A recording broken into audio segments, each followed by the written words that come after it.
From Midland, Odessa, and Big Spring, we're Basin trusted, Basin proud. This is Local 2 News Good Day in HD. We're looking at some real heat out there, cranking up those highs back into the 90s by this afternoon. The latest on how long this could last coming up. Also, one man dead in Midland after an officer-involved shooting overnight. What we know so far coming up. And we're going to look for cuts outside of the classroom first before we do anything. After voters chose not to raise the TRE tax, Midland ISD forced to make $6 million in cuts. We'll tell you what's on the chopping block. Then, the second presidential debate continues to make headlines, but what makes for a good campaign? Local politicians and analysts weigh in. Good morning and welcome into Good Day. I'm Rebecca Jeffrey. Thanks for joining us this morning. Today is Tuesday, October 11th, 2016. New this morning, one man dead after an officer-involved shooting in Midland. Reports show a man was causing a disturbance in the area of Industrial and Wall around 7:30 Monday night.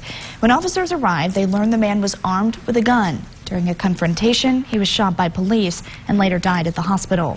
There are no other injuries from this incident. Sarah Bustillos with the City of Midland telling us police unsure of what led up to the shooting. We're not completely clear yet, so we're not releasing details on what happened during the confrontation, but we did have a very active scene out here, people investigating. The two officers involved in the shooting will be placed on administrative leave while the Texas Rangers are now investigating. For the latest on this story as it develops, visit our website, yourbasin.com. Now, your weather on the tubes. We'll get back to your top stories in just a moment, but for now, let's send it over to meteorologist John Mayer with a check of our forecast. Good morning, John.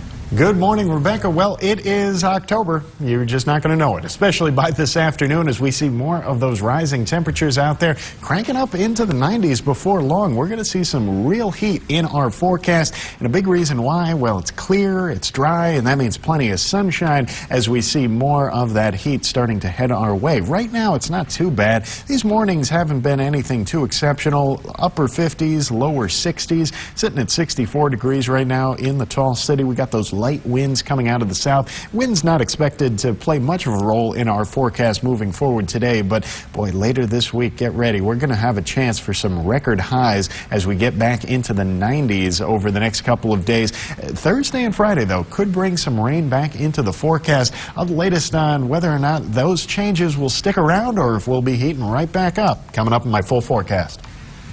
John, thank you. Over in the Tall City, firefighters hoping a catchy phrase sticks with homeowners. Don't wait, check the date. The Midland Fire Department receiving close to 2,000 poster contest entries from students across the basin. It's all part of a 60-year-old nationwide campaign allowing students to submit a poster to bring awareness to National Fire Prevention Week. Students K through 12th grade submitted entries for this year's theme, Replace Smoke Alarms Every 10 Years. We're encouraging everyone to look at their smoke detectors at home and check and make sure that that detector is not over 10 years old. Prizes from the contest will be awarded at the Central Fire Station in Midland Wednesday morning at 9:30. Meanwhile, Midland ISD now back to the drawing board after the tax rate hike didn't pass in Saturday's election. The proposed increase would have helped cut down on the district's $25 million budget deficit. Now MISD facing more budget cuts to make up for it. Local 2's Tyler Wessner has the story. When 80 to 85% of your budget's in personnel, the only real way to get to those kinds of cuts is looking at staffing. Midland ISD now facing a needed $6 million in additional budget cuts after 63% of voters said no to the 5-cent tax rate increase in an election Saturday. MISD Chief Financial Officer David Garcia says they're meeting now to decide where those cuts will come from. We've got new leadership. He's got some great ideas, and so we're discussing those right now through our executive staff meetings, trying to develop a plan that we can take to the board. Garcia referring to the new interim superintendent of MISD, Rod Schroeder, who says they'll try and protect as many teaching jobs as possible from the budget cuts. We're going to look for cuts outside of the classroom first before we do anything. Garcia echoes Schroeder's philosophy, but says staff cuts unfortunately aren't avoidable. And right now they're looking at cutting about 60 administrative, teaching, and support positions in the district. Anytime you're looking at the kind of cuts that we're having to consider, there's going to be some folks that aren't happy with it. That's why Garcia says cutting teaching jobs will be a last resort after all other budget cuts are considered. One of the things, obviously, that we want to protect is instruction. We want to make sure we can provide as many resources as possible to deliver direct instruction to kids. Tyler Wessner, Local 2 News. Tyler, thanks. Garcia says he hopes to have an updated budget finalized with new cuts just in time for the school board to vote on at their next meeting in November. And alarming statistics out of Midland show a widening achievement gap among minorities in the district. According to the Texas Education Agency, less than 75% of African American students graduate on time at MISD. That's compared to nearly 90% of white students who do. To lessen this gap, Interim Superintendent Ron Schroeder proposing an academic reform district-wide, focusing on 3 areas: growth mindset, no excuses, and instructional process. Remember, the strategies I talked to you about really don't involve money.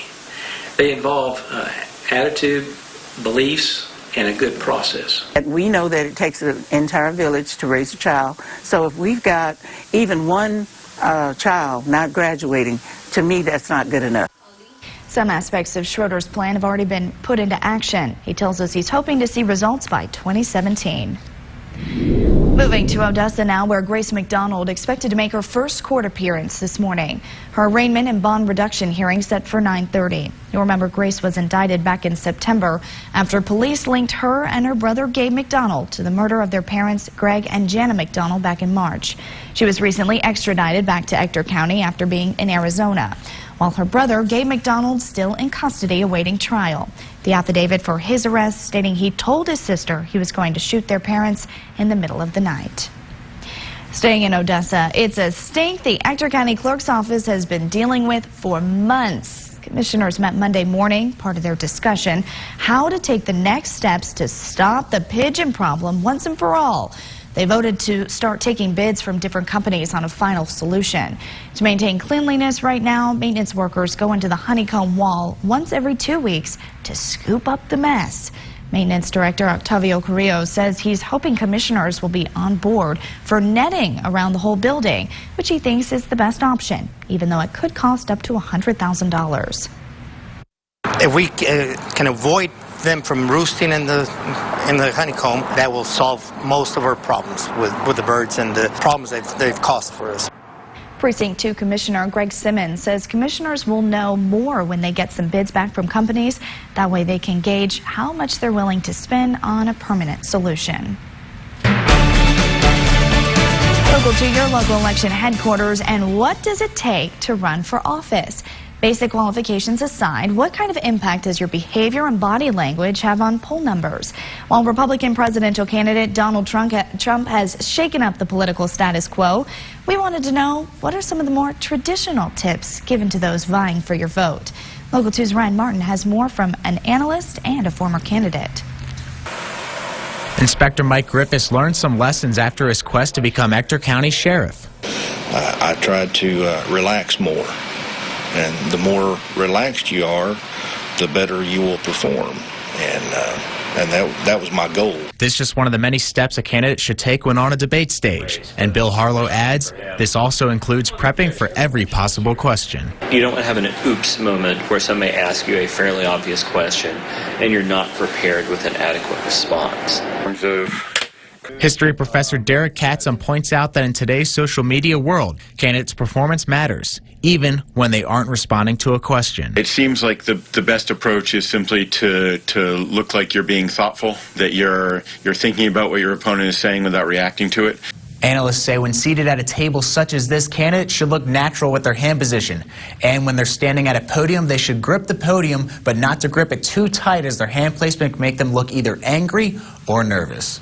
Once the cameras start rolling and all of your support staff moves away and it's just you on the stage, it becomes a lot more difficult to remember every one of those little things that you're supposed to do and be natural in the process. Ryan Martin, Local 2 News. Got a lot of respect for them, Ryan. Thank you. Speaking of elections, time is running out if you want to vote in the general election coming up November 8th. Today is your very last chance to make changes to your voter registration. Now, if you need to check on your voting status, we have the phone numbers for both Midland and Odessa offices, along with a link to take you to other basin counties over on our website, yourbasin.com. And oil prices are stabilizing, along with many West Texans' nerves. Oil prices this week hitting around and above the magic number of $50 a barrel. Financial advisors pointing to the recent OPEC meeting for the push in prices. Higher oil prices are always good for us out here. That's the driver of our economy.